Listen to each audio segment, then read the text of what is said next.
Monday, September 11th. Uh, Very concerning day, but we have three things we got to talk about. Living in Silicon Valley real estate. Let's get started. Today we're talking about title theft is on the rise. I keep talking about this because actually I have a little story for you. So make sure you listen to this. I'm going to talk about this towards the end, but just stay tuned. Airbnb could be a trigger to our market collapsing. Not us, but in general. We have a home buyers workshop that we're talking about, and Sackler, if you know Scion, the uh, the drug addiction gurus, they sold a property down in LA, and it made the news. So we'll talk about that too. Let's get started. All right. Well, let's get this one out of the way real quick. So I did some searching on this, and it's true. This Dulcedo investment group is tied to the Sackler family. Sacklers are the guys who created Scion, and they're the ones who are in Netflix. They did that 6-part series with Ferris Bueller guy. I can't think of his name right now. So this has two pieces to it. Shame on the Sackler family for preying on that addictive compound. But two, luxury real estate is slowing considerably. And that might be one sign to what's going on in our market. So, and this is going to be tied all over. Now, there's mega millionaire, billionaires that will never ever feel any kind of problem with any kind of a recession. That's not the problem. But there's markets and company owners and hedge fund owners that might not do well in this recession. This is where you could take advantage of it. Now, are you going to buy a $17 million house? No. But so I did some research. I thought this was it, but it was actually sold in 1998 for $5 million. But in 2018, they did buy it for $22.5 million, the Dulcedo LLC, and then they sold it just this last month in August for $17 million. So they took a big hit, mostly because they probably not doing well financially. Sackler. Insider trading? I don't know. Just a little piece of information you should know. Title theft is on the rise. We'll come back to that in a second. I'll get rid of that. Home buyer workshop. This is free to look at. Come and take a look at it. There's another one that'll be popping up here pretty quick, but it talks about if you're in the market to buy a house, if you've done it one time, if you've never done it before, if you've done it 100 times, this will give you kind of refreshers as to where we are right now. Okay.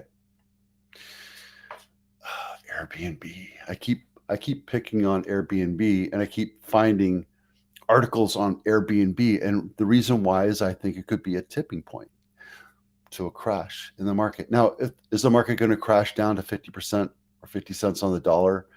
Probably not, especially in the Silicon Valley. Probably won't see anything crazy like that. Maybe on the east side where, there's more blue collar workers, and if they get unemployed, then they'll have to sell their house. We don't have a ton of Airbnbs here. Maybe around downtown, maybe around, Levi Stadium. But I don't think we have a huge population. Where we're seeing it, though, is in different areas such as, travel areas like Lake Havasu, Fort Collins, Phoenix, Arizona, Colorado, destination places for people to go and spend some time together with the family. That's really the demographic that people buy or rent Airbnb, right? Keep an eye on Phoenix, because some people seem to think that that's one of the canaries that we're keeping an eye on, right? We look at Las Vegas, we look at St. Louis, we look at Tampa, we look at DC, New York, San Francisco, Las Vegas, did I say that? And obviously Phoenix. It's one of the canaries that we're looking at for this market to possibly be an indicator for the trigger of a possible crash, right?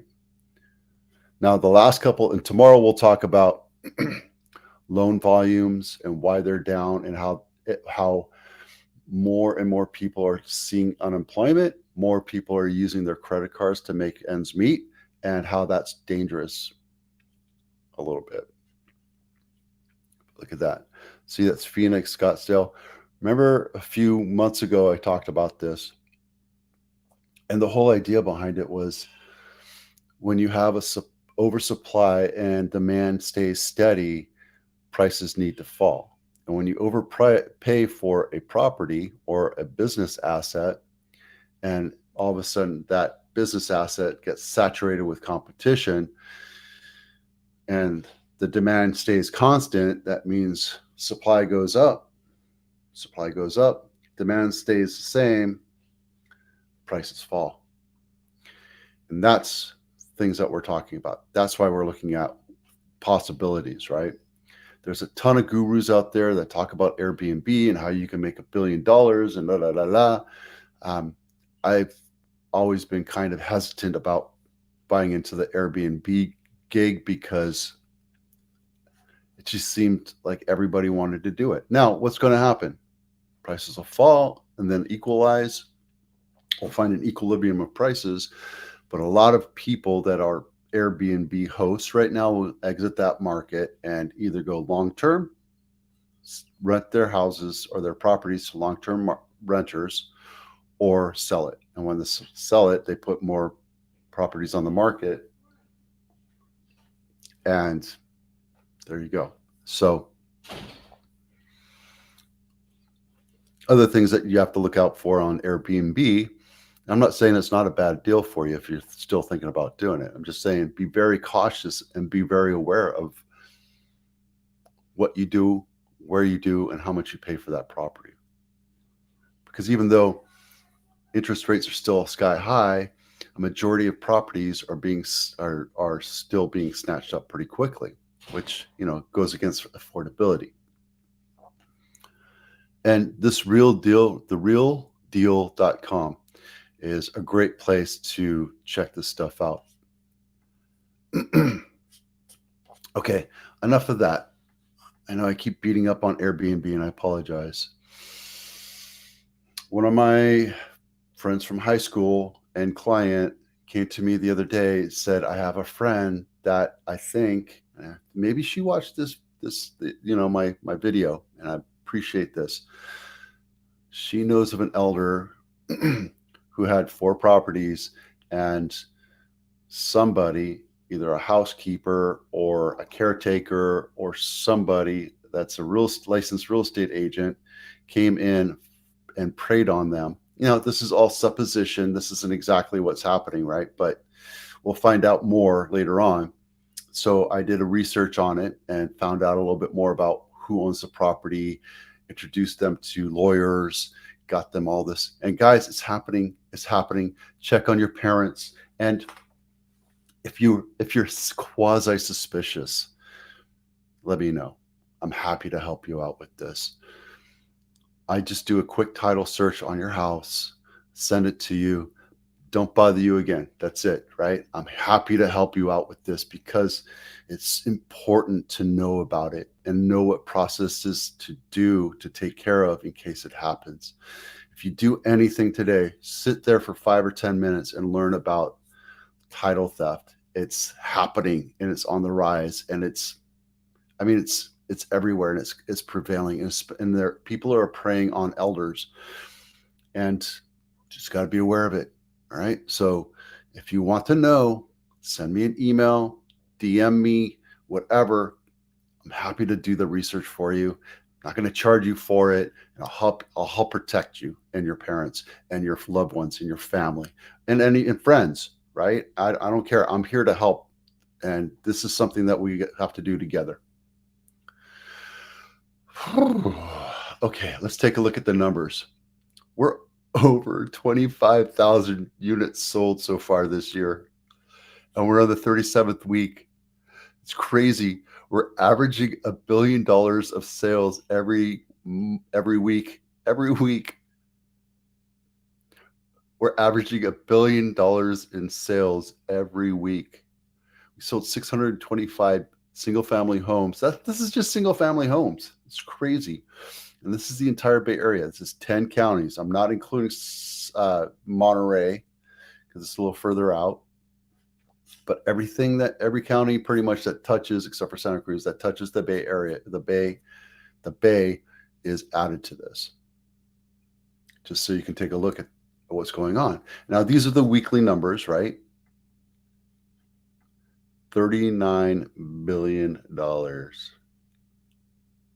That's sales volume year to date. Crazy.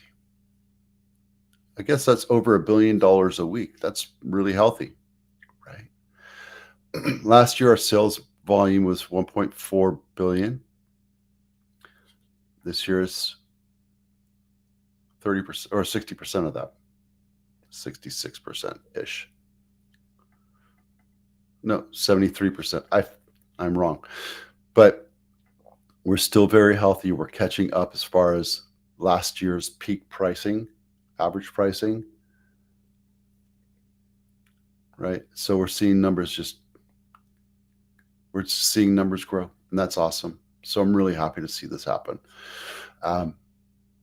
Nothing too crazy out of the realm. San Mateo, again, is healthy. San Mateo has some luxury properties, but there's still a lot of higher end houses that are out there. And for an average house, you're going to pay a lot more, $2.5 million for an average house in San Mateo than you are even in Santa Clara. Right. So even though they sold 62 homes versus our 127, they sell for more, mostly because that's where the VC money is. That's where high tech money is. That's where a lot of old money is. And average homes cost a lot more over there than they do here in Santa Clara, even in San Francisco. And it's still a healthy market. Santa Clara is still a very, very healthy market, mostly because we have a lot of high-end engineers working and making a lot of money. Makes it very unaffordable for the rest of us. Only 16% of California residents can afford to buy a house where they live. 16%. So it's like 1 out of 8, right? So that's it. All right, 12 minutes in. I'm Vito Scarnecchia. Today is your Monday. Is the housing market unhealthy? I don't think it is here in the Bay Area. I think it is in other parts of the world. And there's certain trigger points that you have to be aware of. And that's why I do this every day. So you can see where we are, what we're doing, and strategically what you can do if you want to buy or sell a house here in Santa Clara County or elsewhere. All right. 3 things you need to know in Silicon Valley. I'm Vito Scarnecchia with Avatano. We'll see you out there.